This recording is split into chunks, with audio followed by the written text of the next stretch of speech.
আমরা পাই কিভাবে? শিয়াদের প্রচারণা থেকে। দেখবেন আগামী শুক্রবার প্রত্যেকটা টেলিভিশন চ্যানেল খুলে দেখবেন, প্রত্যেকটা চ্যানেলে দেখাবে ওই পুরান ঢাকায় ওই যে হোসাইনি দালান থেকে শিয়ারা শোক মিছিল বের করেছে, হ্যাঁ, শোক মাতম বের করেছে। তারপরে দেখবেন নিজের গায়ের উপর রক্তাক্ত করতেছে, নিজের গায়ে আঘাত করে রক্ত বের করতেছে। তারপরে তারা তীর বল্লম ঘোড়া নিয়ে পুরা ঢাকা শহরে মহড়া দিচ্ছে, কেন? আমরা হোসাইনের হত্যার প্রতিশোধ নেব। এটা আমরা টেলিভিশনে দেখি না? এইটা দেখলে আমাদের মনে পড়ে এই তো মহরম এসে গেছে। তার মানে আমরা মনে করি মহরমের 10 তারিখের ঘটনামণি এইটাই। শোনেন, এই যে শিয়াদের কর্মকাণ্ড যা তারা মুহররম মাসের 10 তারিখে করে, এই কর্মকাণ্ডের সাথে আমাদের নবীর কোনো সম্পর্ক নাই, সাহাবীদের কোনো সম্পর্ক নাই, তাবেঈদের কোনো সম্পর্ক নাই, চার মাযহাবের ইমামদের কোনো সম্পর্ক নাই। বরং এই যা তারা এই দিন উপলক্ষে করে প্রত্যেকটা কর্মই স্পষ্ট বেদাত এবং হারাম। এর সাথে কোনো সত্যিকারের সুন্নি মুসলিম যুক্ত হতে পারে না, সহযোগিতাও করতে পারে না, এগুলো সবই হারাম। তো এখন এই ঘটনা কিভাবে শুরু হলো, এটার প্রকৃত ঘটনা কি আমি আপনাদেরকে এক নজরে বলে দিচ্ছি, একটু খেয়াল করে শুনতে হবে। রাসূল সাল্লাল্লাহু আলাইহি সাল্লাম মৃত্যুবরণ করার পর প্রথম খলিফা আবু বকর কিভাবে হয়েছেন? ওমর রাদিয়াল্লাহু তাআলা আনহু প্রস্তাব করেছেন, বাকি সবাই সমর্থন করেছেন। তিনি ছিলেন 2.5 বছর। তারপরে আবু বকর রাদিয়াল্লাহু তাআলা আনহু মৃত্যুর আগে ওমর রাদিয়াল্লাহু তাআলা আনহুকে খলিফা নির্বাচিত করে গেছেন, আমি মারা গেলে তারপরে সে খলিফা হবে। তিনি ছিলেন 10 বছর। ওমর রাদিয়াল্লাহু তাআলা আনহু মৃত্যুবরণ করার আগে 6 জনের একটা কমিটি গঠন করে গেছেন, এর ভিতরে একজনকে খলিফা তোমরা বানাইবা। এই 6 জনের মধ্য থেকে তৃতীয় খলিফা হলেন ওসমান রাদিয়াল্লাহু তাআলা আনহু। তিনি ছিলেন প্রায় 13.5 বছর ক্ষমতায়। ওসমান রাদিয়াল্লাহু তাআলা আনহু মৃত্যুবরণ করার পর এরপরে ক্ষমতায় আসলো কে? আলী রাদিয়াল্লাহু তাআলা আনহু, ওই 6 কমিটির মধ্যে একজন। তিনি ক্ষমতায় ছিলেন। তিনি মৃত্যুবরণ করার পর তার বড় ছেলে হাসান রাদিয়াল্লাহু তাআলা আনহু ক্ষমতায় বসলেন। ওই কমিটি পরামর্শ করে তাকে বসাইছে। তিনি ক্ষমতায় ছিলেন 6 মাস। খেয়াল করে শোনেন, আবু বকর থেকে শুরু করে হাসান রাদিয়াল্লাহু তাআলা আনহু পর্যন্ত আপনি গণনা করে দেখবেন পুরো 30 বছর পূর্ণ হয়ে যায়। আর আমাদের নবী একটা হাদিসে বলেছেন, আমার মৃত্যুর পর নবুয়তের স্টাইলে খেলাফত থাকবে 30 বছর। তার মানে হাসান রাদিয়াল্লাহু তাআলা খেলাফত পর্যন্ত পুরোটাই নবুয়তের স্টাইলে ছিল এবং এটাই ছিল মুসলিমদের প্রকৃত খেলাফত। আচ্ছা, হাসান রাদিয়াল্লাহু তাআলা মৃত্যুবরণ করার পর খলিফা হলেন কে? হলেন মুআবিয়া রাদিয়াল্লাহু তাআলা আনহু। মুআবিয়া রাদিয়াল্লাহু তাআলা আনহু মৃত্যুবরণ করার পর খলিফা হয়েছেন ইয়াজিদ। ইয়াজিদ যখন খলিফা হলেন তখন ইসলামী রাজ্যের সব রাজ্যগুলো মেনে নিল। 3টা রাজ্য মানা নাই, মক্কা, মদিনা, কুফা। এরা মানতে চায় নাই। এরা বলছে মক্কা না, সরি, মদিনা, কুফা, বসরা, এই 3টা রাজ্যে। তারা বলছেন না, ইয়াজিদের চাইতে রাসূলের নাতি হোসাইন রাদিয়াল্লাহু তাআলা আনহু বেশি যোগ্য, তিনি সুন্নাতের বেশি পাবন্দ, তিনি যদি খলিফা হন তাহলে জাতির কল্যাণ বেশি হবে। আচ্ছা, এই উপলক্ষে কুফা বসরা থেকে হোসাইন রাদিয়াল্লাহু তাআলা আনহুকে চিঠি পাঠাইল, প্রায় 100 চিঠি। হোসাইন তখন হজ করার জন্য হজ শেষ করেছেন, মক্কায় ছিলেন। 100 চিঠি পাওয়ার পরে তিনি একজন ব্যক্তি পাঠাইলেন, যাদেরকে চিঠিগুলো কি সত্য না ভুয়া ওটি চেক করে দেখো। তিনি তার আপন সহোদর ভাই নয়, বরং বইমাত্রে ভাইকে পাঠাইছেন, যায় দেখো তো। তিনি গিয়ে দেখলেন না, কুফা বসরার লোকেরা সত্যিকারে তাকে খলিফা বানাতে চান, এই জন্য তারা চিঠি লিখেছে। হোসাইন রাদিয়াল্লাহু তাআলা আনহু সাহাবীদের সাথে পরামর্শ করছেন মক্কার, আমি তো আমার কাছে প্রায় 100-র বেশি চিঠি আসছে, আপনাদের মতামত কি? আমি কি কুফায় যাব? খেয়াল করে শুনতে হবে। তখন আব্দুল্লাহ ইবনে আব্বাস, আব্দুল্লাহ ইবনে ওমর, জলিলুল কদর সাহাবীরা তার বলছেন, শোনেন, আপনি যাইয়েন না। কারণ কুফা, বসরা, ইরাকের লোকেরা হলো গাদ্দার। এরা আপনার বাবা আলী রাদিয়াল্লাহু তাআলা আনহুর সাথে গাদ্দার প্রতারণা করেছে, আপনার সাথে প্রতারণা করবে।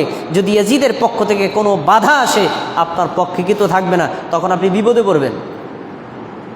তখন তিনি বললেন, আচ্ছা ঠিক আছে, আমি তো যুদ্ধ করতে যাচ্ছি না, তারা ডাকছে যেহেতু যাই, পরামর্শ শোনার জন্য কি বলে তারা। তারপরে তারা তাদের নিষেধের পরেও তিনি গেলেন, রওনা করলেন। এই খবর পৌঁছে গেল ইয়াজিদের কাছে। ইয়াজিদ 4000 সৈন্যবাহিনী প্রেরণ করলো ফোরাত নদীর তীরবর্তী স্থানে, যেখান দিয়ে কুফা বসরায় ঢোকে। মক্কা থেকে। এবং তাৎক্ষণিকভাবে তখন কুফার শাসনকর্তা ছিল নোমান ইবনে বশির, তাকে পদচ্যুত করে তার স্থানে ওবায়দুল্লাহ ইবনে জিয়াদকে কুফার শাসনকর্তা বানাইল। ওবায়দুল্লাহ ইবনে জিয়াদকে তার বর্ণনা কোরআন হাদিসে যে বর্ণনা পাওয়া যায়, ওবায়দুল্লাহ ইবনে জিয়াদ ছিল সাহাবী বিদ্বেষী। একজন সাহাবীকে তিনি বলছেন, আনতা মিন নুখালাতি রাসূলিল্লাহ, তুমি আল্লাহর রাসূলের সাহাবীদের উচ্ছিষ্ট। উচ্ছিষ্ট মানে কি? আমরা খাওয়ার পরে যেই খাবারটা ফেলে দিই, মানে খাওয়ার যোগ্য না এটাকে, তার মানে একজন সাহাবীকে সে উচ্ছিষ্ট বলেছে। কত বড় বেয়াদব!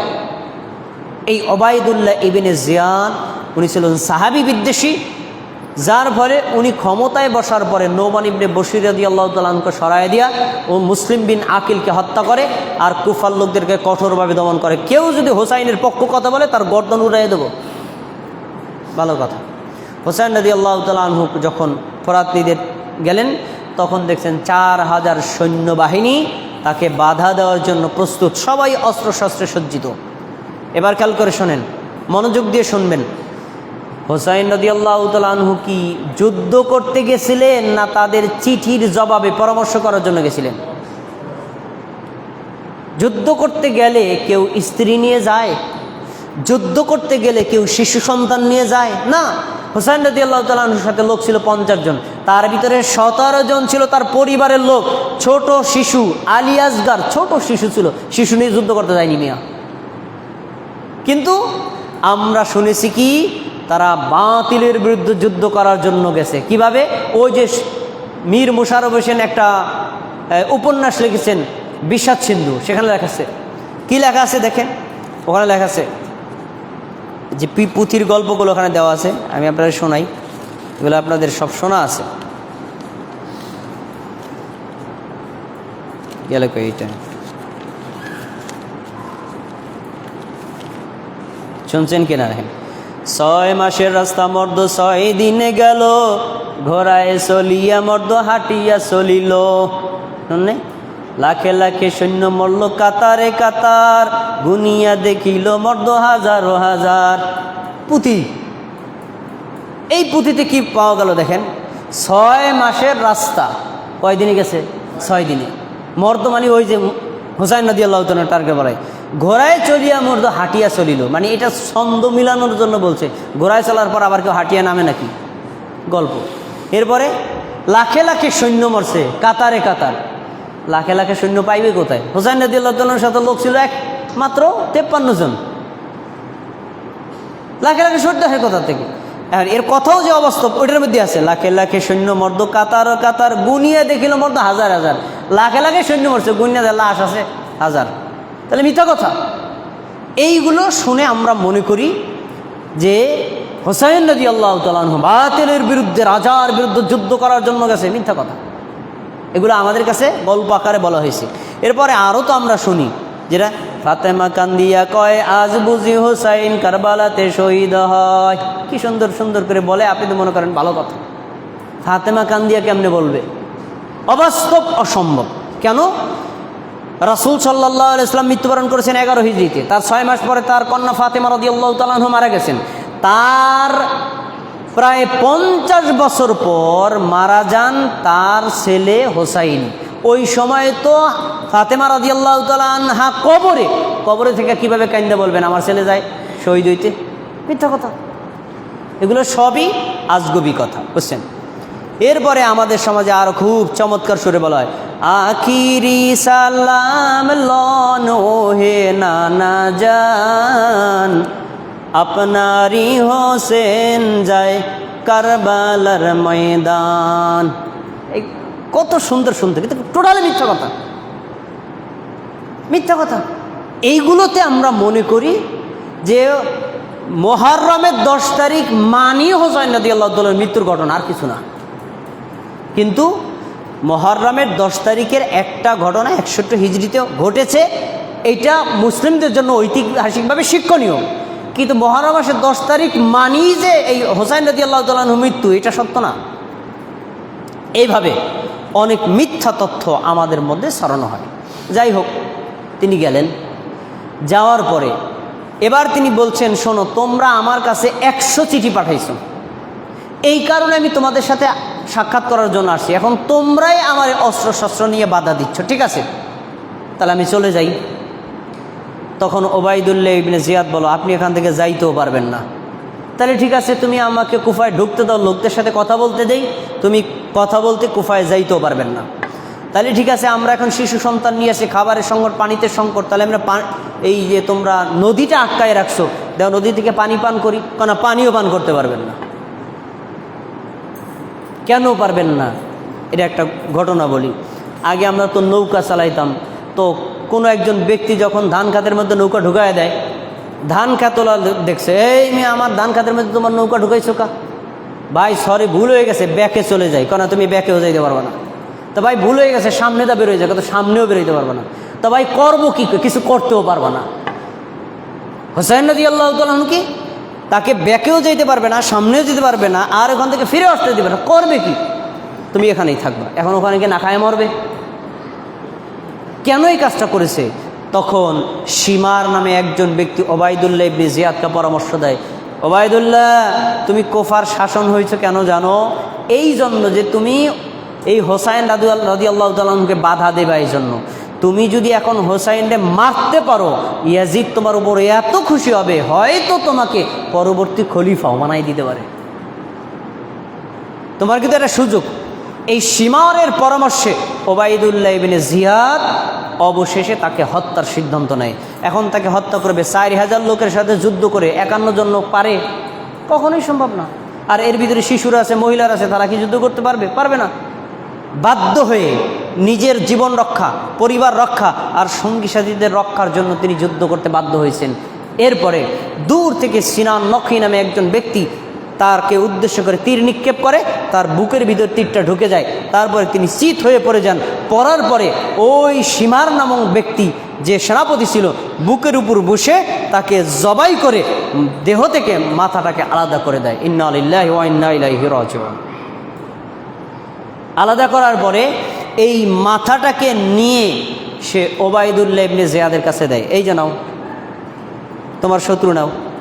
তখন ওবায়দুল্লাহ ইবনে জিয়াদ, হাদিসে আসছে, ওবায়দুল্লাহ ইবনে জিয়াদ নিজের হাতের একটা ছড়ি দিয়া, মানে একটা খড়ি দিয়া বা যে কোনো একটা কাঠি দিয়া হোসাইন রাদিয়াল্লাহু তাআলা আনহুর ওই কর্তৃত মাথার নাকের উপর আঘাত করে আর বলতে থাকে, মা রাআইতু মিসলা হাসানান হাযা, এই লোকটার চেহারা এত সুন্দর, এই লোকটার চেহারা এত সুন্দর, আমি কোনো মানুষকে এত সুন্দর দেখি নাই। সুবহানাল্লাহ। কেন?